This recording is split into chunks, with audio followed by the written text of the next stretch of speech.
Hi friends, welcome back to my YouTube channel Brain Power Classes. In previous video, we have seen about impressive web designing, third chapter of IT 11th class. Now we are going to begin with the last chapter, Cyber Law. It is last chapter of 11th standard IT.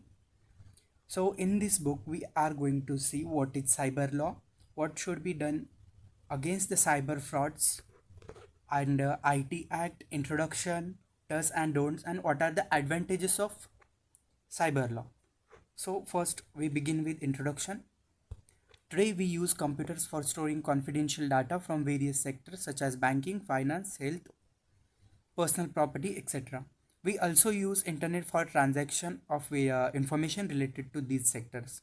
But in many situations, the confidential data may be illegally used and corrupted by unauthorized users. The increase in internet traffic has led to a higher proportion of legal issues worldwide. So, it is very necessary to protect such data from cyber criminals. Cyber cases related to interference and investigation are increasing at an alarming rate. To control such crimes, it is necessary to follow ethics in field of computer. Cyber law is being amended quite regularly. So it was an introduction about cyber law. So introduction to now cyber law. We have seen the chapter's introduction. Now introduction of cyber law. So cyber law is the area of law that deals with the internet's relationship to technological and electronic elements, including computer, software, hardware, and information systems. Cyber law is the part of the overall legal system that deals with the internet, cyberspace, and their respective legal issues. Cyber law covers a fairly broad area encompassing several subtopics including freedom, expression, access to and usage of the internet and online privacy. So, all the online frauds or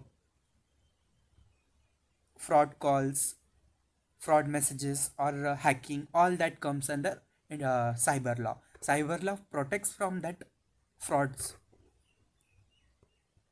So we have now advantages of cyber law. The IT Act 2000 attempts to change outdated laws and provides ways to deal with cyber crimes. We need such laws so that people can perform transaction over the internet through credit cards without fear of misuse. The IT Act offers the much needed legal framework so that information is not denied legal effect, validity, or enforceability solely on the ground that it is the form of electronic records. In view of growth in transaction and communications carried out through electronic records, the Act seeks to empower government departments to accept, filling, creating, and retention of official documents in the digital format. The IT Act has also proposed a legal framework for the authentication and origin of electronic records communications through digital signature. By cyber law, we are protected from cyber frauds. Now, what are ethics and morals? Ethics. Ethics is simply means good or bad, right or wrong. A person self decides. And morals are the rules or regulations given by the society to preserve to preserve their culture or religion. So ethics, also called moral philosophy, is the discipline concerned with what is morally good and bad, right or wrong. Morals, the standards of behavior, principles of right wrong behavior. Thus, morals are dictated by society, culture, or religion, while ethics are chosen by the person himself, which governs his life. This chapter introduces the do's and don'ts of cyber world. Now, what is cybercrime? Computer crime is alternatively referred to as a cybercrime, e-crime, or high-tech crime.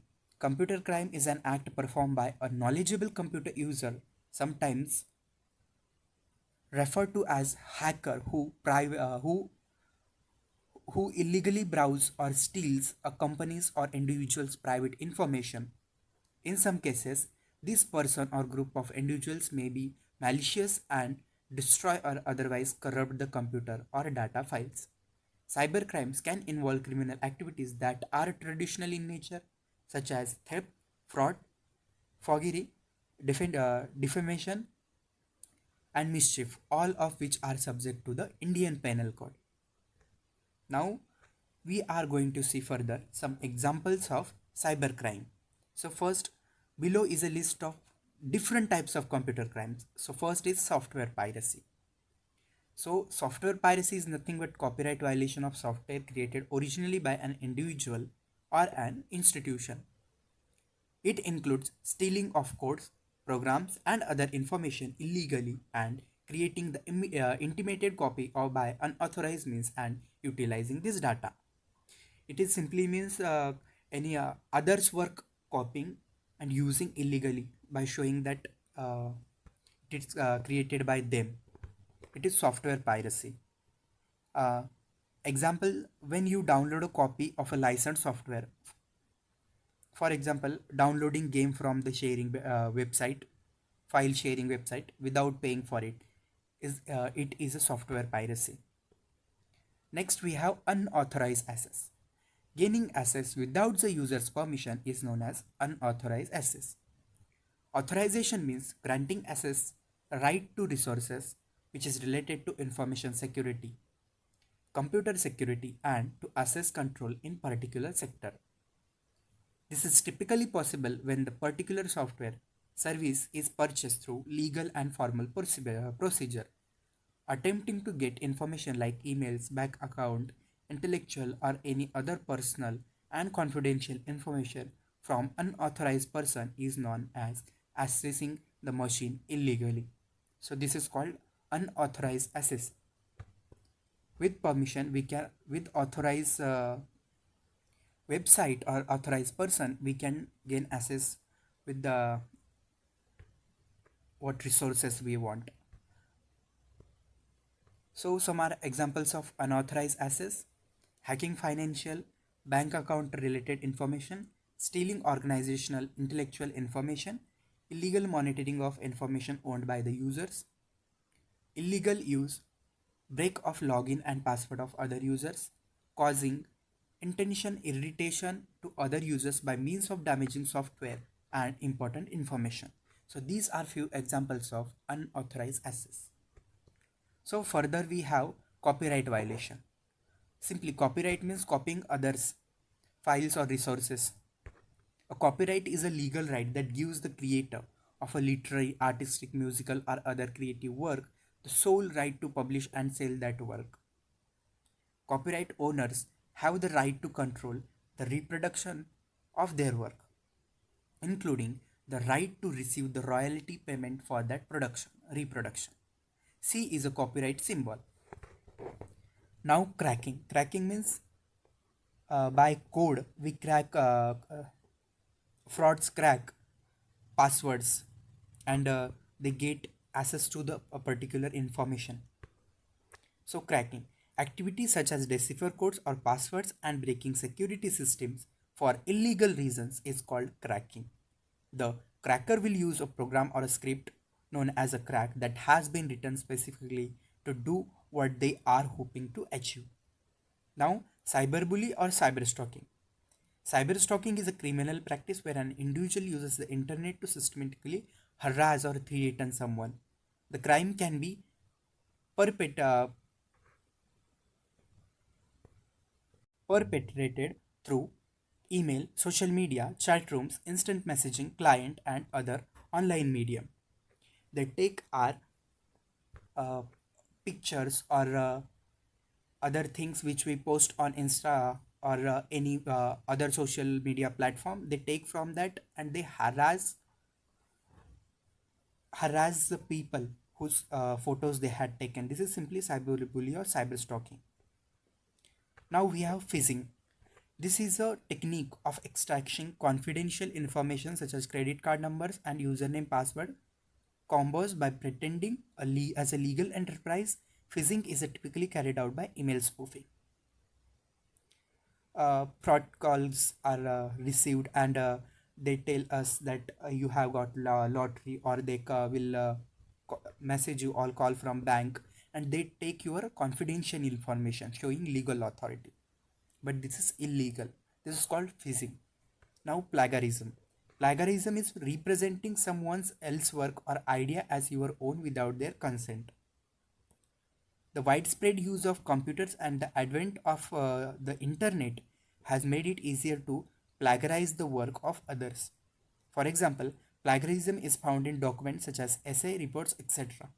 There, any document or resource written by or presented by someone authorized a person, and any other person is taking that and presenting that it's his or her work. So it is plagiarism. Now, hacking. Hacking refers to unauthorized intrusion into a computer or a network. Hacker is a person intensely interested in the deep and hidden or concealed working of any computer operating system and programming language. They might discover loopholes within system and reasons for such loopholes. Now, we have seen examples of sorry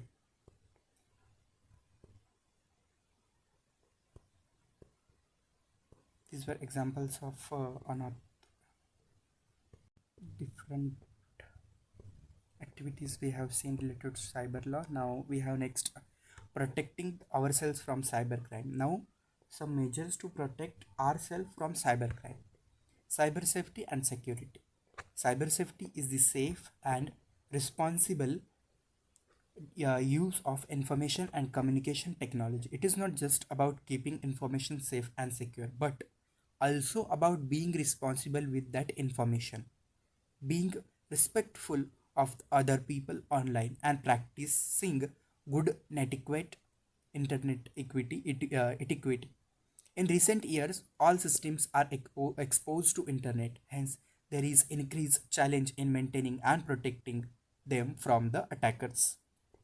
Any organization plays a key role in promoting internet safety. They are primarily responsible for keeping systems, computers, network devices secure and functional. The overall sequence from identifying threats to protecting and recovering from cyber attacks and threats for organization. So this is how we can protect ourselves from cybercrime. Now, how to identify threats or risk. Identity, threats, and risk. The system operates slowly with more response time.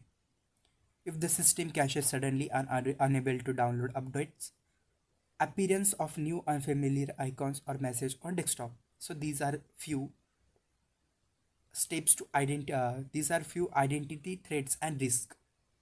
If one of or any other comes from this or any other thing on your computer showing a risk, so these are threats of cyber. Now, how protection of data. How to protect our data. Protect the network with firewall. Create different logins and passwords, strong passwords for different users. Use only verified open source or licensed software and operating system.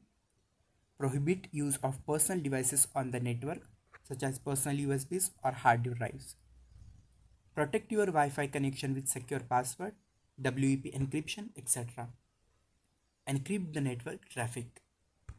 So, further we have recovery from cyber attack. If cyber attack happens, so how to recover from it? First step, after the cyber attack, data should be cleaned, recovered, and restored as much as possible.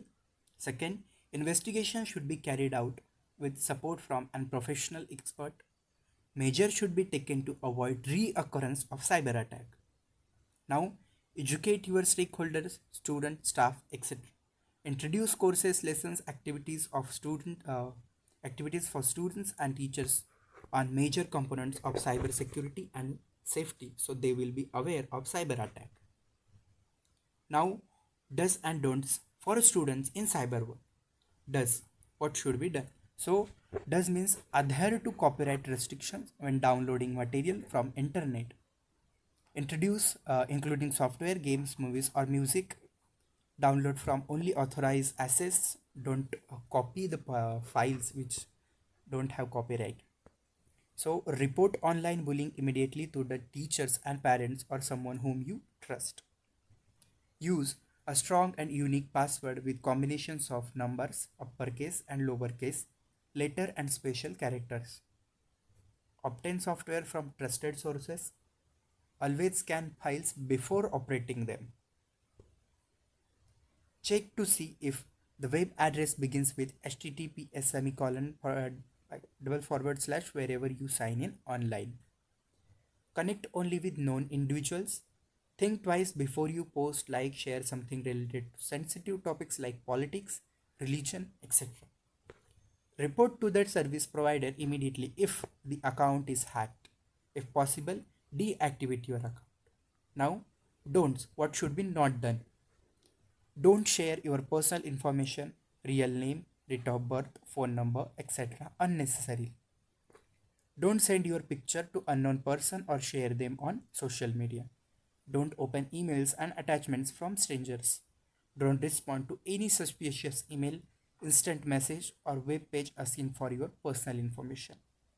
Don't share your password, OTP with anyone. Don't save your username and password on the browser. Don't steal others' information. Don't access or use file without the permission of the owner. Don't copy software which has copyright without the author's permission. Don't bully others online by teasing, threatening, using rude or offensive language, making derogatory or hateful comments. Don't meet unknown even if they are known only through online interaction. People alone. Always inform an adult or a friend. Don't open or download any attachment from an unknown source as they may be harmful. So, these were don'ts in the cyber world for students. Now, parental guidance. A lot of cybercrimes revolve around unsuspecting teenagers and school children. Parents play a vital role in ensuring that their children are safe on the internet and not vulnerable to hackers and identity theft. To start with, treat confidential information as confidential. Never reveal sensitive data on the internet. Tell children not to give out personal information like address or telephone number or Facebook password to friends. Ensure children don't do that as a vital information should be kept secret. It's awareness for parents. Now, IT Act of India 2000. So, in May 2000, both the houses of the Indian Parliament passed the Information Technology Bill. The bill received the assent of the President in August 2000 and came to be known as the Information Technology Act 2000. Cyber laws are contained in the IT Act 2000. IT Act 2000 is an act to provide legal recognition for transactions carried out by means of electronic data interchange and other means of electronic communication. This act aims to provide the legal infrastructure for e-commerce in India. The cyber law have a major impact for e-businesses and the new opportunity in India. So, it is important to understand what are the various perspectives of the IT Act 2000 and what it offers. The Information Technology Act 2000 has also aims to provide for the legal framework so that goodness is accorded to all electronic record and other activities carried out by electronic means. The act states that unless otherwise agreed, an acceptance of contract may be expressed by electronic means of communication and the same shall have legal validity and enforceability. This is about IT Act of India 2000, how it came in and what things comes under Indian IT Act 2000. Now, salient features of IT Act. The salient features of the IT Act are as follows. Digital signature has been replaced with electronic signature to make it more technology neutral act. It elaborates on offenses, penalties, and breaches. It outlines the justice dispensation system for cyber crimes. It defines in a new section that cyber cafe is an facility from where the access to the internet is offered by an person in the ordinary course of business to the members of the public. It provides for the Constitution of the Cyber Regulatory Advisory Committee. The IT Act 2000 was amended in 2008 and 2011, and it includes rules for cyber cafe, cyber security, delivery of services by service provider, audit of electronic documents, etc. These were the salient features of IT. Now, some case studies. Case study 1. Mr. A checked his account. His account displayed deduction of Rs 30,000. Investigation revealed the money had been transferred to Mr. B's account. He was informed that he has been a victim of cybercrime. He had given his password and name online by replying to an email sent by the hackers. The hackers then logged into Mr. A's account and put in their mobile number instead of his, so that when they did make the transfer, the message alert of the transfer would go to their mobile and not his. Phishing is normally begins by you getting an email, let's say from the bank, saying that someone is trying to hack into your account, so you need to re-give your password. So you click on the link. The website is fake or the spoofed website. You don't realize that your username and password has gone to the fisher. On the basis of this case study, we have some questions. Answer the following based on the case study one.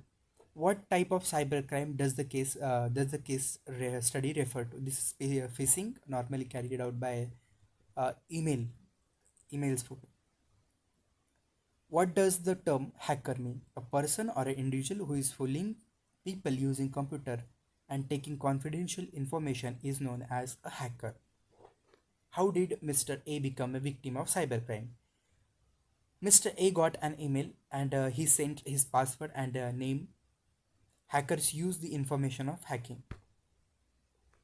Now, what precautions should be taken in order to avoid this type of fraud? So simply don't share your OTP, password, secret information, etc. to anyone or with an unknown person or email. Now case study 2. Source code theft case. India IT company gave bug fixing project for their source code by a US company. On one of the employees secretly took away the source code on two CDs on to his CD, tried to sell the source code to other US companies and demanded a price of RS of US dollars 2 lakhs. He also received advance payment of US dollars 20,000 by wire transfer. Case registered against him and got arrested. So this case study is regarded to plagiarism. Now case study 3, fake calls fraud. Several instances have occurred wherein the people receive phone calls that appear to be from their bank, but it is not exactly that. The caller usually pretended to be a bank representative or someone from the bank's technical team. In most cases, the caller sounds professional and provides a convincing